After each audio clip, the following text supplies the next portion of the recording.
நண்பர்கள் அனைவருக்கும் வணக்கம். ஒரு வழியாக முதல்வராகிறாரு விஜய் அவர்கள். இவர் என்னதான் முதல்வர் ஆனாலும் இவருடைய பிடியே திமுகவுடைய கையில இருக்கு அப்படின்னா உங்களால நம்ப முடியுதா நண்பர்களே? அதுதான் இன்னைக்கு தமிழ்நாட்டில் நடந்திருக்கு.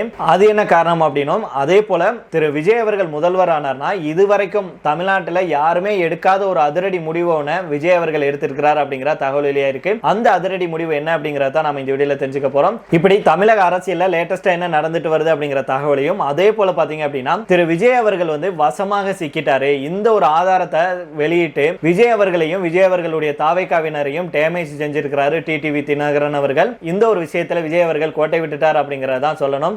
அப்படி என்ன நடந்துருச்சு அப்படிங்கிற தகவலை நம்ம இந்த வீடியோல தெரிஞ்சுக்கலாம். அதனால ஸ்கிப் பண்ணாம கடைசி வரைக்கும் பாருங்க. இன்னும் சுவாரஸ்யமான தகவல்லாம் இருக்கு, கடைசி வரைக்கும் கேளுங்க. அதுக்கு முன்னாடி நம்முடைய சேனலை சப்ஸ்கிரைப் பண்ணலன்னா மறக்காம சப்ஸ்கிரைப் பண்ணிக்கோங்க.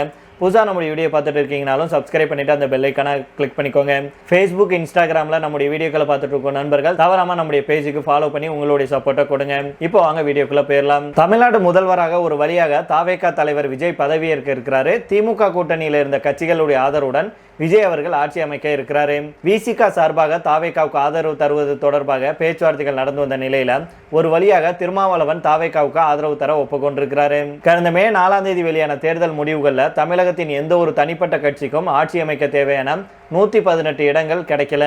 107 தொகுதிகளில் வெற்றி பெற்று தனிப்பெரும் கட்சியாக உருவெடுத்த தமிழக வெற்றி கழகம் காங்கிரஸ் கட்சியின் 5 எம்எல்ஏக்களின் ஆதரவு கடிதத்துடன் ஏற்கனவே ஆளுநர் ராஜேந்திர விஸ்வநாத் அர்லேக்கரை சந்திச்சாங்க.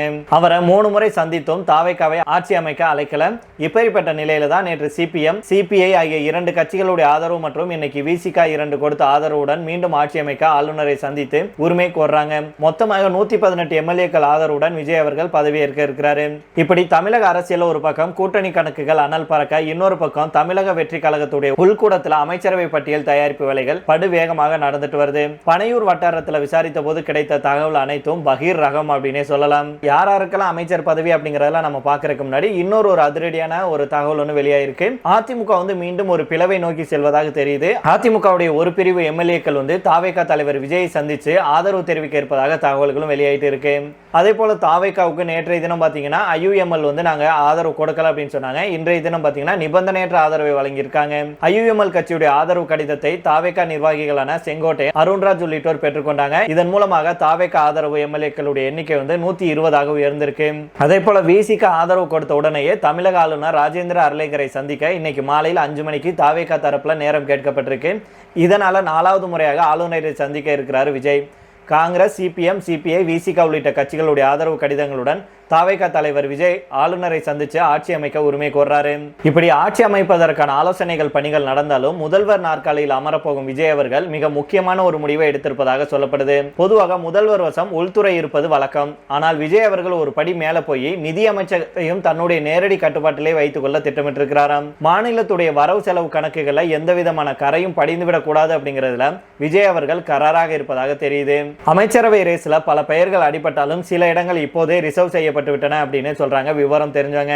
சபாநாயகர் நாற்காலி பாத்தீங்கன்னா அனுபவம் வாய்ந்த ஜேசிடி பிரபாகரன் தான் சட்டப்பேரவை சபாநாயகராக தேர்வு செய்யப்பட அதிக வாய்ப்பு இருப்பதாகவும் அவருடைய அனுபவம் சபையை வழிநடத்த உதவும் அப்படின்னு கணக்கு போட்டிருக்காங்க.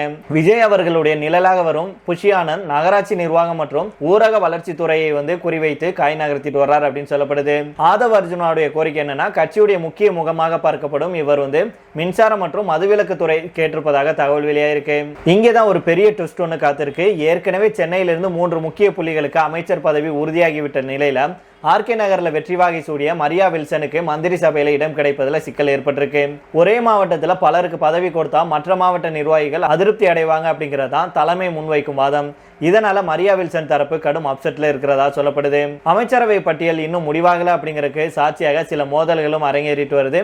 ஆதவ் அர்ஜுன் கேட்ட அதே மின்சாரம் மற்றும் மதுவிலக்கு துறையை நிர்மல்குமாரும் குறிவைக்கிறாராம். இருவர்ல யாருக்கு லக் அடிக்கும் அப்படிங்கிறது சஸ்பென்ஸ். அதே போல மூத்த அரசியல்வாதியான செங்கோட்டையன் பொதுப்பணி மற்றும் நெடுஞ்சாலை துறையை எதிர்பார்த்து காத்திருக்கிறாரு. அருண்ராஜ் தரப்போ வணிக வரி மற்றும் உணவுத்துறை பெற தீவிரமாக போராடிட்டு வர்றாங்க. தேர்தல் முடிவுகள் என்னவோ சில அதிர்ச்சிகளை தந்திருக்கு. குறிப்பாக தென்காசி மற்றும் கன்னியாகுமரி மாவட்டங்கள்ல தாவேகா ஒரு தொகுதியில கூட வெற்றி பெறல. இது தலைமைக்கு கடும் அப்செட். இதனால இந்த 2 மாவட்டங்களை தவிர்த்து விட்டு மற்ற மாவட்டங்கள்ல வெற்றி பெற்றவர்கள் தலா ஒருவருக்கு அமைச்சர் பதவி வழங்கப்படலாம் அப்படிங்கிற பேச்சு பலமாக அடிபடுது. ஒவ்வொரு மாவட்டத்துக்கும் ஒரு பிரதிநிதித்துவம் அப்படிங்கறதா விஜயுடைய தற்போதைய ஃபார்முலா. இது தவிர சுகாதாரம், கனிம வளம், வீட்டு வசதி வாரியம், CMDA, போக்குவரத்து, பால்வளத்துறை, பள்ளி கல்வி மற்றும் உயர்கல்வி ஆகிய துறைகளுக்கு கடும் போட்டி நிலவுது. ஒவ்வொரு துறைக்கும் குறைந்தது 4 பேராவது முட்டி மோதுறாங்க. கடைசி நேரத்தில் யாருக்கு அதிர்ஷ்டம் அடிக்கும், யாரை கலற்றிவிட போகிறார் விஜய்? கோட்டை வட்டாரத்தின் அடுத்தடுத்த நகர்வுகள் தமிழக அரசியல்ல பெரும் எதிர்பார்ப்பை ஏற்படுத்தி இருக்கு. அதை நாம பொறுத்திருந்து தான் பார்க்கணும். இது போக காங்கிரஸ் கட்சிக்கு ஒரு அமைச்சரவை பதவி வழங்கப்படும். பெரும்பாலும் குளச்சல் காங்கிரஸ் MLA தாரகை அமைச்சராக வாய்ப்புகள் இருக்கு அப்படின்னு சொல்லியிருக்காங்க. அதனால பொறுத்திருந்து பார்க்கலாம். இப்படி தாவேகா கட்சிக்குள்ள ஒரு இழுபறி, ஒரு முட்டல் மோதல் நடந்துட்டு இருக்குன்னா தேவையில்லாம டிடிவி அவர்கள் உள்ள வந்து இப்போ தாவேகாவுடைய இமேஜையே வந்து கெடுத்துட்டார், டேமேஜ் செஞ்சிருக்கிறார் அப்படின்னே சொல்லலாம். அதாவது விஜய் வீட்டுக்கு முன்னாடியே முகத்தை மூடிக்கொண்டு வந்ததே அமமுக MLA காமராஜ் தான் அப்படின்னு ஆதாரங்களை தாவேகாவினர் காட்டிட்டு வர்றாங்க. குதிரை பேரத்துல தாவேகா தலைவர் விஜய் ஈடுபடுவதாக வெளியான தகவலுக்கு தாவேகாவினர் சோசியல் மீடியால மறுப்பு தெரிவிச்சுட்டு வராங்க. ஆனால் மாஸ்க் காட்டி அதை ஒண்ணுமில்லாமல் ஆக்கிட்டாரு டிடிவி தினகரன். மன்னார்குடி சட்டமன்ற உறுப்பினர் காமராஜ் தொடர்பான விவகாரம் தமிழக அரசியல் ஒரு த்ரில்லர் திரைப்படத்தை போல அடுத்தடுத்த திருப்பங்களை சந்திச்சுட்டு வருது. இந்த சம்பவம் வந்து அரசியல் களத்துல பெரும் பரபரப்பை கிளப்பி இருக்கு அப்படின்னே சொல்லலாம். ஆட்சி அமைக்க ஆதரவு தேவைப்பட்ட போது அமமுக MLA காமராஜ் தமிழக வெற்றி கழக தலைவர் விஜய்க்கு ஆதரவு தெரிவித்து ஆளுநருக்கு கடிதம் அனுப்பியதாக தகவல்கள் பரவச்சு. காமராஜுடைய கையெழுத்து மற்றும் அமமுகவுடைய லெட்டர் பேட் அந்த கடிதத்தில் இருந்ததாக சொல்லப்பட்டுச்சு. இதுவே சர்ச்சையை தொடங்கி வச்சது. இந்த செய்தி வெளியானதும் அமமுகவுடைய பொதுச் செயலாளர் டிடிவி தினகரன் அதிர்ச்சி அடைஞ்சாரு. உடனடியாக களமிறங்கிய அவர் மே 8 அன்னைக்கு இரவு, அதாவது நேற்றைய தினம் பாத்தீங்கன்னா காவல்துறையில புகார் பதிவு செஞ்சாரு. அதுல தமிழக வெற்றி கழகம் ஆவண மோசடியில் ஈடுபட்டதாக குற்றம் சாட்டினாரு. காமராஜ் அவர்களுடைய கையெழுத்தை போலியாக போட்டு ஆளுநர் மாளிகையை தவறாக வழிநடத்த தாவேகா முயற்சிப்பதாக தினகரன் தெரிவிச்சாரு. காமராஜ் அவர்கள் கடத்தப்பட்டு கையெழுத்து வாங்கப்பட்டாரா அல்லது தொழில்நுட்பத்தால போலி ஆவணம் தயாரிக்கப்பட்டதா அப்படிங்கறத விசாரிக்க டிடிவி அவர்கள் கோரினாரு. இது அமமுகவுடைய நற்பெயருக்கு களங்கம் விளைவிக்கும் அரசியல் சதி அப்படின்னு அவர் சொன்னாரு. சில மணி நேரங்கள் தலைமறைவாக இருந்த காமராஜ் பின்னர் ஆளுநரை சந்தித்து விளக்கமளிச்சாரு.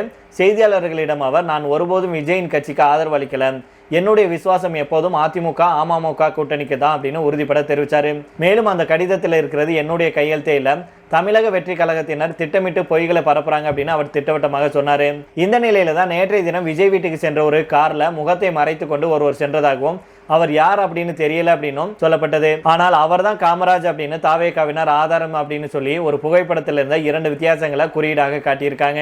ஆனால் அவர்கள் காட்டிய ஆதாரத்துல காமராஜ் அவர்கள் ஒரு நிகழ்ச்சியில கலந்து கொண்டிருந்த போது கையில் சிவப்பு நிற கயிறும் கோல்டு பிளேட்டட் வாட்சும் அணிந்திருந்தாரு. ஆனால் இன்னைக்கு தினகரனுடனான பத்திரிகையாளர் சந்திப்புல காமராஜ் MLA பச்சை நிற கயிறையும் எவர் சில்வர் நிற வாட்சையும் அணிஞ்சிருந்தாரு. அதனால தாவேகாவினருடைய இந்த ஆதாரமும் தவறு அப்படின்னு ஆயிருச்சு. மேலும் டிடிவி தினகரனிடம் காரில் வெளியான வீடியோவிலையும் தற்போது நேர்ல ஒரே கயிறு வாட்சி இருக்கிறதே அப்படின்னு செய்தியாளர்கள் கேட்டதுக்கு தினகரன் அவர்கள், இந்த கயிறை அவர் நீண்ட காலமாக அணிஞ்சிருக்கிறாரு, அசல் போல ஒரு போலி AI வீடியோவை உருவாக்கலாமே அப்படின்னு அவர் தெரிவிச்சிருக்கிறாரு. ஆக மொத்தத்துல விஜய் அவர்கள் முதல்வர் ஆனாலும் இந்த குற்றச்சாட்டு வந்து, அதாவது குதிரை பேரம் குற்றச்சாட்டு வந்து கண்டிப்பாக பெரிய அளவுல வெடிக்கும் அப்படின்னே சொல்றாங்க. இதெல்லாம் ஒரு பக்கம் இருந்தாலும் நம்முடைய தமிழ் படத்துல ஒரு காமெடி ஒன்று இருக்கு இல்லையா, மாப்பிள்ளை இவர் தான், அவர் போட்டிருக்கிற சட்டை வந்து என்னோடது அப்படின்னு சொல்லுவாங்களே, அந்த மாதிரி தான் முதல்வர் வந்து விஜயம் தான், ஆனா தமிழ்நாட்டில் ஆட்சி செய்ய போறது நாங்க தான் அப்படின்னு இப்போ திமுக வந்து தன்னுடைய சதி திட்டத்தை தீட்டிருக்கு அப்படின்னு பலரும் வந்து தங்களுடைய கருத்துக்களை தெரிவிச்சுட்டு வராங்க. காரணம் என்ன அப்படின்னா, திமுக இந்த தேர்தலில் தோல்வி அடைஞ்சிருந்தாலும் திமுக கூட்டணி கட்சிகள் வந்து தாவேகாவுக்கு ஆதரவு கொடுத்திருக்கிறது. இதன் பின்னணியில திமுக இருக்கு அப்படின்னும், இதனால வரும் காலங்களில் விஜய் அவர்கள் மக்களுக்கு நல்லது நடக்கணும் அப்படின்னு சொல்லிட்டு மக்களுக்காக ஏதாவது ஒரு முடிவை எடுத்தாரு அல்லது ஏதாவது ஒரு ஸ்கீமை கொண்டுட்டு வர்றாரு அப்படின்னா கண்டிப்பாக இந்த கட்சிகள் இவங்களுக்கு எதிராக, அதாவது விஜய் அவர்களுக்கு எதிராக குரல் கொடுத்தாங்கன்னா அதை விஜய் அவர்களால் செய்ய முடியாது அப்படின்னும், அதே போல விஜய் அவர்களுக்கு வந்து மிகப்பெரிய அளவில் அழுத்தம் கொடுத்துக்கிட்டே இருப்பாங்க அப்படின்னு சொல்லப்படுது. விஜய் அவர்களால் தன்னிச்சையாக ஒரு தைரியமான ஒரு முடிவை வந்து இனிமேல் எடுக்க முடியாது, அந்த அளவுக்கு வசமா வந்து விஜய் அவர்கள் சிக்கிக்கிட்டாரு, திமுக விரித்த வலையில போய் சிக்கி கொண்டாரு அப்படின்னு இப்ப பலரும் திட்டி தீர்த்துட்டு வர்றாங்க. உண்மை அதுதான் நண்பர்களே. அரசியல் அனுபவசாலியான திரு செங்கோட்டையன் அவர்கள் இருந்தும் அவருடைய பேச்சை கேட்காம திரு விஜய் அவர்கள் பல தவற செஞ்சுட்டாரு. இன்னைக்கு அதன் பலனாக இனி வரும் 5 ஆண்டு காலத்துல அவர் வந்து வெளியில எல்லாத்துக்குமே வந்து சிஎம்ஆ தெரிஞ்சாலும் உண்மையிலேயே அவர் மனசுக்குள்ள எப்ப வேணாலும் இவங்க ஆட்சியை கலைப்பாங்க அப்படிங்கிற ஒரு பயத்தோட இருப்பார் அப்படிங்கிறதுல எந்த மாற்று கருத்துமே இருக்க முடியாது. நீங்க என்ன நினைக்கிறீங்க அப்படிங்கிறத தவறாம கீழே உள்ள கமெண்ட் பாக்ஸ்ல சொல்லுங்க. இப்போ இதோட நம்ம இந்த வீடியோ முடித்துக் கொள்ளலாம். இதே பற்றி உங்களுடைய கருத்துக்களை கீழே உள்ள கமெண்ட் பாக்ஸ்ல சொல்லுங்க. மீண்டும் நாளை வேற ஒரு செய்திகளுடன் உங்களை சந்திக்கிறேன். நன்றி, வணக்கம்.